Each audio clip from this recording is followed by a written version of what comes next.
spring break that year, the gang, Maya, the firecracker with an infectious laugh, Ben, the perpetually broke artist with a heart of gold, and Sarah, the voice of reason who somehow kept us all tethered to reality, decided to go all out. We pooled our meager savings, raided every discount code we could find online, and ended up with a weekend yacht rental down at the coast. "Are you seriously telling me we're actually doing this?" I asked, squinting at the sleek white yacht bobbing in the marina. It felt surreal, like we'd stumbled into a movie set. "Yup," Maya grinned, her dark eyes sparkling with mischief. "Sun, sea, and enough questionable life choices to last a lifetime." The salty breeze whipped my hair into a frenzy as we set sail. The sun beat down mercilessly, turning my skin the color of a well-worn leather jacket. The rhythmic slap of waves against the hull was a soothing lullaby, punctuated by the raucous laughter of my friends as they tried to master the art of sailing. Docking at the yacht club for lunch, we were greeted by a scene straight out of a luxury magazine. Gleaming yachts lined the pier, their owners sipping cocktails under giant umbrellas. We, however, stuck out like sore thumbs in our mismatched beach wear and overflowing backpacks.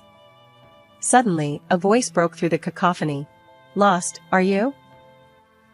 I turned to see him, a man with eyes that held the blue of the ocean and a smile that could melt glaciers. He was tall, tanned, and exuded an aura of effortless confidence that made my breath hitch. No," stammered Sarah, ever the social butterfly. "Just admiring the scenery." "Well, the best scenery is always out at sea," he said, his gaze settling on me. "My name's Anthony. You guys wouldn't happen to be looking for an adventure, would you?" A slow smile crept across my face. "Adventure?" I echoed, raising an eyebrow at Maya, who shrugged mischievously. "Maybe. What kind of adventure did you have in mind?" "How about I take you all for a spin?" Anthony gestured towards his own yacht, even bigger and more luxurious than the others around us. "My treat." I exchanged another glance with Maya. "We can't exactly just." "Come on, Kylie," Ben chimed in, his artist's eyes gleaming with excitement. "When are we ever going to get another chance to sail on a yacht like that?" "Yeah," Maya added, nudging me with her elbow. "Live a little, right?" Anthony chuckled. "Exactly. So, what do you say?" Hesitation flickered across me. This whole situation felt too good to be true. But then I looked at my friends, their faces brimming with anticipation, and the accountant in me took a back seat to the thrill seeker. "All right," I said, a grin spreading across my face. "Let's do it."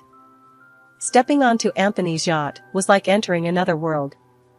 Plush carpeting, gleaming mahogany furniture, and a stocked bar that could rival any high-end restaurant. It was the kind of luxury I'd only ever seen in magazines.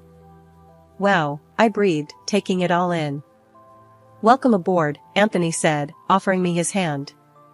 His touch sent a jolt through me, a spark that had nothing to do with the borrowed life raft vest strapped to my chest. The rest of the weekend felt like a dream.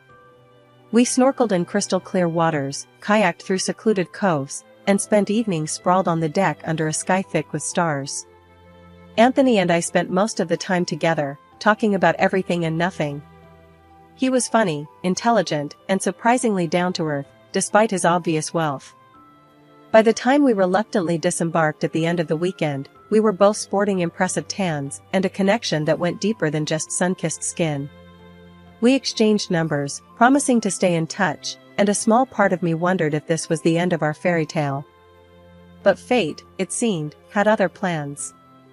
A few days later, Anthony called, inviting me to a quaint little cafe he knew. We spent hours lost in conversation, and by the end of the night, it was clear that the spark we'd shared on the yacht had only grown stronger. We started dating soon after, and it felt like everything fell into place. Anthony treated me like a queen, showering me with affection and introducing me to a world I'd never known existed. Fine dining, weekend getaways, and even a surprise hot air balloon ride, he pulled out all the stops. A year later, while on a romantic weekend in Paris, Anthony got down on one knee, a dazzling diamond ring glinting in the candlelight. "Kylie," he said, his voice thick with emotion, "will you marry me?" Tears welled up in my eyes. "Yes," I whispered, the word a burst of joy and disbelief. Meeting his mother, Eleanor, was a different story altogether. A tall, imposing woman with an icy stare that could curdle milk, she surveyed me from head to toe the moment I stepped through the door of their mansion. "So, you're the one who captured Anthony's heart," she said, her tone laced with something that felt suspiciously like disdain.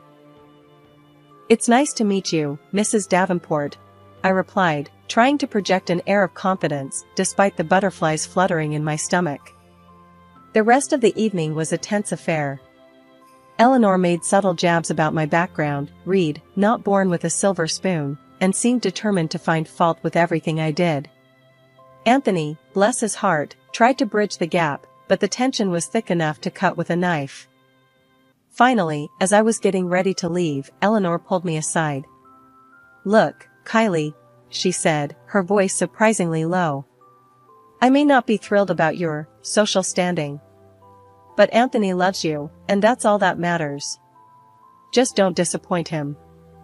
The eyes were barely dry before Anthony announced, with a mischievous glint in his eyes, "There's a little surprise waiting for you at the company, Mrs. Davenport." Eleanor's perfectly arched eyebrow shot up. "A surprise, you say?" Her voice held a hint of suspicion, a quality I was becoming increasingly familiar with. "Just a little something to keep Kylie busy," Anthony reassured her, squeezing my hand. My heart hammered a frantic rhythm against my ribs. What surprise? The surprise turned out to be a corner office overlooking the bustling city skyline and a shiny new title, assistant accountant. Eleanor Davenport Industries, a steel and concrete empire built from scratch by the formidable woman herself, was now my workplace. Working alongside Anthony was a dream come true. We exchanged stolen glances and whispered jokes during meetings, a secret language only we understood. But navigating the minefield that was Eleanor's presence was a whole other story. Our interactions were limited to clipped greetings and terse exchanges during family dinners. It was a tense ballet of forced smiles and polite conversation, punctuated by Anthony's booming laughter as he tried, mostly in vain, to lighten the mood. Years flew by in a blur of board meetings, quarterly reports, and the gnawing ache of an unfulfilled dream. Getting pregnant, it seemed, wasn't as simple as the sappy romance novels I devoured in college. Doctor visits became a routine, each negative pregnancy test a tiny punch to the gut. Anthony remained a rock, his love unwavering, but I saw the flicker of disappointment cloud his eyes sometimes. I buried myself in work, pouring my energy into the company. Eleanor, surprisingly, didn't seem to mind. In fact, she'd occasionally toss a compliment my way, acknowledging a well-structured report or a particularly insightful suggestion. It was a small victory, a grudging acceptance of my abilities, but a victory nonetheless.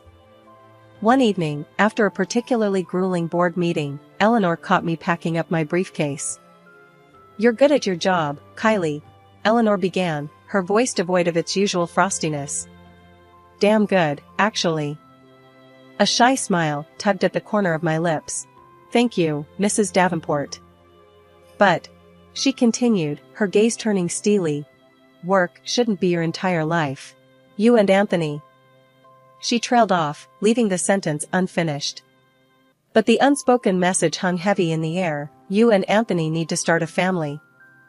"We're trying," I blurted out, surprising myself with my honesty. "We've been trying for years, but..." Eleanor leaned back in her chair, her expression unreadable.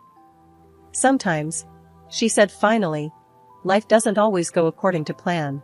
But that doesn't mean there isn't happiness to be found." Her words were cryptic, yet strangely comforting. Was it a softening? A flicker of empathy beneath the steely exterior? It was hard to tell. At one of the family dinners at Eleanor's house, Anthony strutted into the kitchen, a triumphant grin plastered on his face.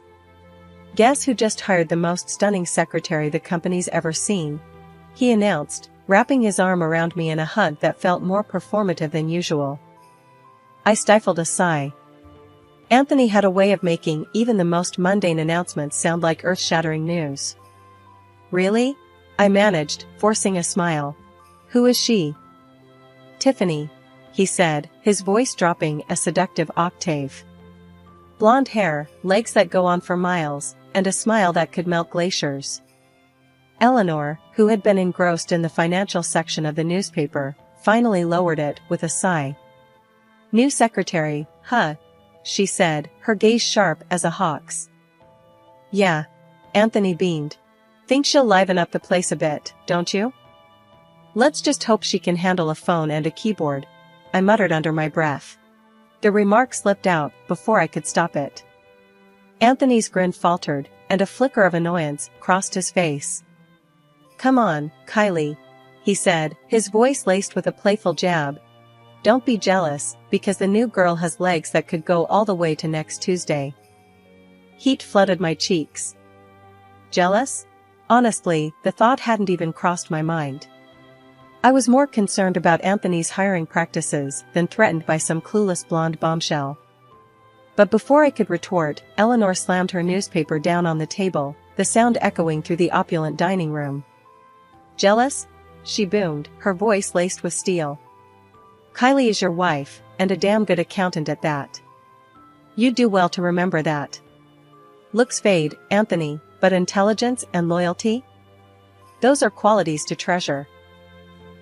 My jaw dropped. Never in my wildest dreams did I imagine Eleanor coming to my defense like that. A flicker of warmth, a rare spark of something resembling approval, warmed her icy blue eyes. Anthony, still flustered, mumbled an apology. "Look, Kylie, I was just kidding around. Tiffany seems eager to learn, that's all." I wasn't quite convinced, but I decided not to push it any further. Eleanor's unexpected intervention had caught me off guard, but I couldn't deny it felt good to have her on my side, even for a fleeting moment. Months crawled by, and Tiffany, the so-called secretary, remained a thorn in my side. Her skirts seemed to get shorter with each passing week, clinging to her curves like a second skin. One particularly egregious day, she sashayed into the office wearing a blouse that wouldn't have looked out of place in a nightclub. "Honey," I couldn't help but mutter under my breath, "this is an office, not a peep show." Tiffany, of course, had to overhear. She stopped mid-twirl, a saccharine smile plastered on her face. "Oh, this old thing?" she cooed, batting her eyelashes at me. "Unlike some of us, I can actually pull off any style." It was infuriating. The way she sashayed around the office, her every movement calculated to draw attention, was like nails on a chalkboard. Worse, Anthony seemed completely oblivious, or worse, encouraging it. The final straw came one evening when Anthony, reeking of cologne that wasn't mine, announced he was dropping Tiffany off at home since she missed her bus.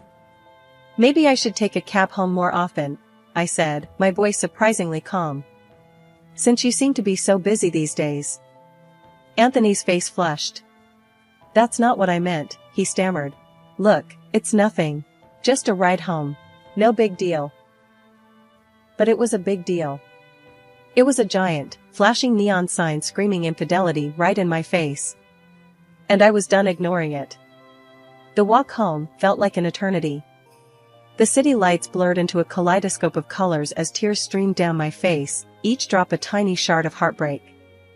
A taxi finally screeched to a halt, its yellow glow a beacon in the gathering darkness. As the night deepened, the silence in the apartment became deafening. Anthony still hadn't come home. And for the first time in years, I didn't feel lonely. I felt adrift, unmoored from the life I thought I'd built. The following days were a blur of forced normalcy. Anthony avoided me, his apology text a pathetic attempt at damage control. I kept my head down at work, the fluorescent lights buzzing overhead like angry bees in a hive. Then, one seemingly ordinary Tuesday, the dam broke. I was heading to the break room for a much-needed coffee fix when I heard a familiar giggle coming from Anthony's office. My heart skipped a beat, a cold dread settling in my stomach.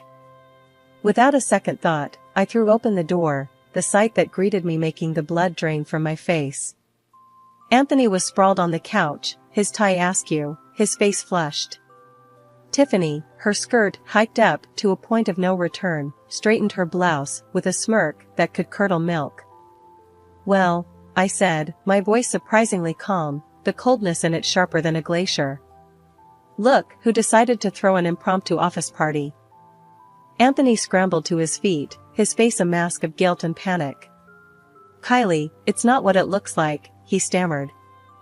Oh, really? I raised an eyebrow, my gaze flickering between them. Because from where I'm standing, it looks pretty damn incriminating. Tiffany, the little viper, had the audacity to laugh. Relax, uptight. It was just a little fun. Fun? I repeated, my voice laced with venom. At the expense of our marriage? You're both pathetic. That evening, as I sat hunched over a laptop, Anthony sauntered into the living room, a smug grin plastered on his face. He tossed a document onto the coffee table in front of me, the crisp white paper crackling like a gunshot in the silence. There, he announced, his voice laced with a bravado that did little to mask the underlying nervousness in his eyes. Divorce papers. Sign them, and let's get this over with. This marriage is over. It's been over for a while now, frankly. But, why? The question tumbled out, raw and desperate. 8 years of my life, poured into this relationship, and this was how it ended? On a crumpled piece of paper, discarded like yesterday's trash? Why? He repeated, a cruel edge creeping into his voice. Because you're, you, Kylie. Uptight, boring, always working. And then there's Tiffany's pregnant, he declared, a smug satisfaction coloring his tone. We're going to have a baby. A real family. The words were a slap in the face, a cold reminder of the unfulfilled dreams that haunted the quiet corners of our marriage. Tears welled up in my eyes, but I blinked them back, refusing to give him the satisfaction of seeing me crumble. So, sign the papers, he repeated, his voice clipped with impatience. The sooner the better. Frankly, you just annoy me. Annoy him? After all these years, all I was an annoyance? A bitter laugh escaped my lips, a harsh, humorless sound that echoed in the sterile silence of the room. Get out, I said, my voice surprisingly steady. Just get out of my sight.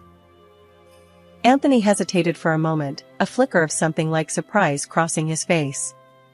Then, with a shrug, he turned and headed for the bedroom. Moments later, the rumble of a suitcase being dragged across the floor filled the apartment. He emerged a few minutes later, a duffel bag slung over his shoulder. He didn't look at me, didn't even offer a goodbye. He simply opened the door, stepped out, and slammed it shut behind him with a finality that sent a tremor through the room. Tears finally spilled down my cheeks, hot and unchecked. I crumpled onto the couch, the weight of his betrayal a physical ache in my chest. After a while, I stumbled to my feet and picked up the divorce papers, my gaze blurring over the legalese. Suddenly, the urge to fight, to not go down without a battle, surged through me. But who could I turn to? My parents were gone, and my friends, scattered across the country, felt like a distant memory. Then, a thought struck me, a lifeline thrown across the churning sea of despair. Eleanor. She might not have been the warmest mother-in-law, but she was a force to be reckoned with, a woman who wouldn't hesitate to take down anyone who threatened her family. Eleanor's opulent living room felt more like a war room than a place of comfort. The air crackled with barely contained fury as I explained Anthony's callous departure and Tiffany's supposed pregnancy. That conniving little tart. Eleanor spat, her voice laced with ice. And Anthony? The spineless worm. Leaving you for a. She trailed off, searching for an insult that could adequately express her disgust. For someone like her. Her words, surprisingly comforting, sparked a flicker of defiance within me. There's more, I said, my voice gaining strength. I explained my suspicions about Tiffany, the exorbitant expense reports, and the nagging feeling that something wasn't right. Eleanor, her eyes narrowed to slits, listened intently. When I finished, she rose from her chair with a predatory grace that sent shivers down my spine. Disappearing into her study, she returned a few moments later, a file clutched in her hand. Here, she said, handing it to me. A little secret audit I commissioned a while back. Just a hunch, you see. I opened the file, my heart hammering in my chest. It was a detailed report outlining Tiffany's creative accounting practices. Apparently, her idea of representative expenses included luxury handbags and weekend getaways. A cold smile touched my lips. This wasn't just about a cheating husband or a vindictive secretary. This was about something bigger. This was about justice. The next morning, I marched into Anthony's office, the secret audit tucked securely under my arm. He and Tiffany were locked in a heated embrace, cooing like a pair of lovebirds. "Shouldn't you be packing your boxes, honey? This is my future husband's office now." Tiffany sneered at me. I ignored her, turning my gaze to Anthony, whose smugness had curdled into confusion. "Actually," I said, a smile playing on my lips, "it seems there's been a bit of a misunderstanding." Before they could react, I placed the file on his desk. "Take a look, Anthony. Seems your little friend here has been a bit creative with the company finances." Tiffany's face drained of color. "What is this?" she sputtered, her voice laced with panic. "Lies. You're trying to slander me." Just then, the office door swung open, revealing Eleanor, a steely glint in her eyes. Anthony, his face pale as a ghost, looked like a child caught with his hand in the cookie jar. "Enough of this," Eleanor boomed, her voice silencing the room. She turned to her son, her gaze heavy with disappointment. "Anthony," she said, her voice clipped, "you are hereby dismissed from your position as director. Your blatant disregard for company policy and indulgence in irregular relationships has proven you unfit for the role." Anthony stammered, his protests drowned out by his mother's icy stare. Turning to Tiffany, Eleanor continued, her voice dripping with disdain. "And you, young lady, will be facing charges of embezzlement. Consider this your official termination." The aftermath was a whirlwind.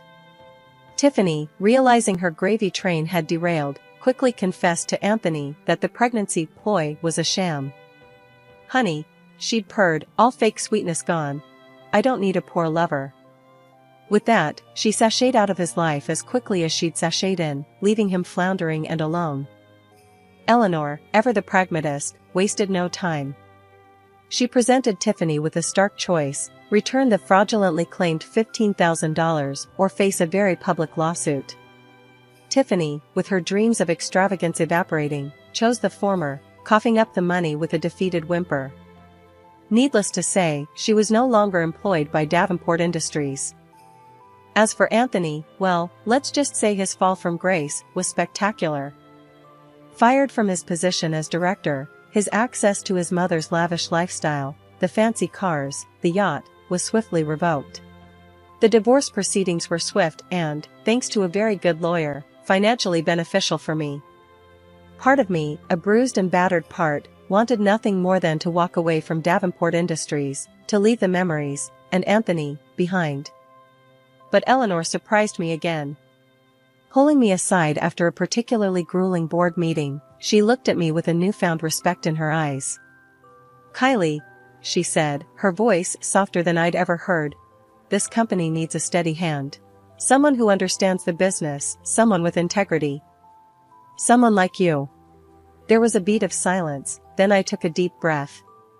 "All right," I said, a newfound determination filling my voice. "Let's do this." Working with Eleanor was challenging, to say the least. We still had our moments, our disagreements, but there was a newfound respect between us. We were a team, united in our vision for the future of Davenport Industries. One evening, as I was leaving the office, Eleanor stopped me. "Going out?" she asked, a hint of curiosity in her voice. "Just grabbing some takeout," I replied. "Nothing fancy?" "Well," she said, surprising me again, "care to join me for dinner sometime? We could discuss business over a decent meal." I stared at her, momentarily speechless. Then, a laugh bubbled up from my chest, genuine and carefree. "I'd like that," I said, a genuine smile spreading across my face. The future, once uncertain, now stretched before me, filled with possibilities. And for the first time in a long time, I felt truly hopeful. The road ahead might have unexpected turns, but I was ready to face them, head-on, with a newfound strength and a formidable, and surprisingly friendly, ally by my side.